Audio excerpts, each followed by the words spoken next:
রাজনৈতিক প্রতিহিংসায় শরীফ ওসমান বিন হাদিকে হত্যা করা হয়েছে বলে জানিয়েছেন ঢাকা মহানগর গোয়েন্দা প্রধান মোহাম্মদ শফিকুল ইসলাম।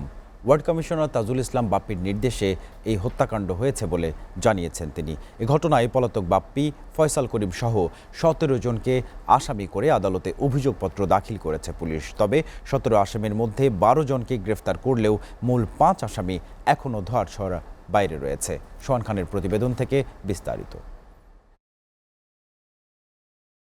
ত্রয়োদশ জাতীয় সংসদ নির্বাচনের তফসিল ১২ ডিসেম্বর ঘোষণার একদিন পরই পল্টন এলাকায় নির্বাচনী প্রচারণাকালে দুর্বৃত্তদের হাতে গুলিবিদ্ধ হন ঢাকা ৮ আসনের স্বতন্ত্র প্রার্থী ইনকলাব মঞ্চের মুখপাত্র শরীফ ওসমান বিন হাদি।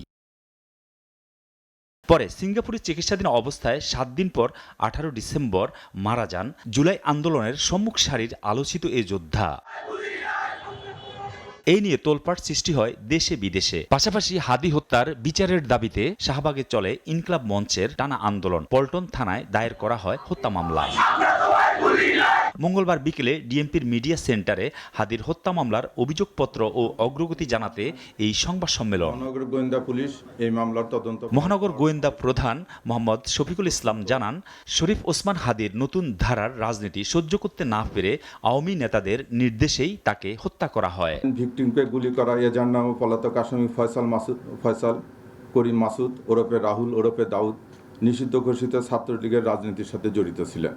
কাজে আসামিদের রাজনীতি পরিচয় ভিকটিমের পূর্ববর্তী বিভিন্ন রাজনৈতিক বক্তব্য থেকে তদন্তে প্রকাশ পায় যে রাজনৈতিক প্রতিহিংসার কারণে শরীফ ওসমান হাদি ওরফে ওসমান গনিকে গুলি করে হত্যা করা হয়। হাদি হত্যার ঘটনায় ১৭ জনকে আসামি করে অভিযোগপত্র দাখিলের কথা জানান তিনি।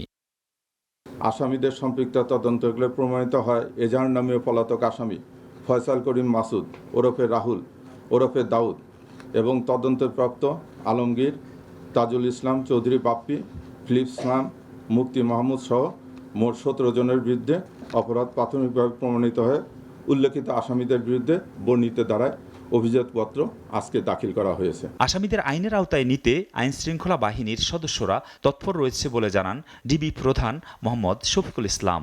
এটা তদন্ত করে আমরা যেটা পেয়েছি আমরা সেই অবস্থানে আছি। সোহান খান, এসএটিভি, ঢাকা।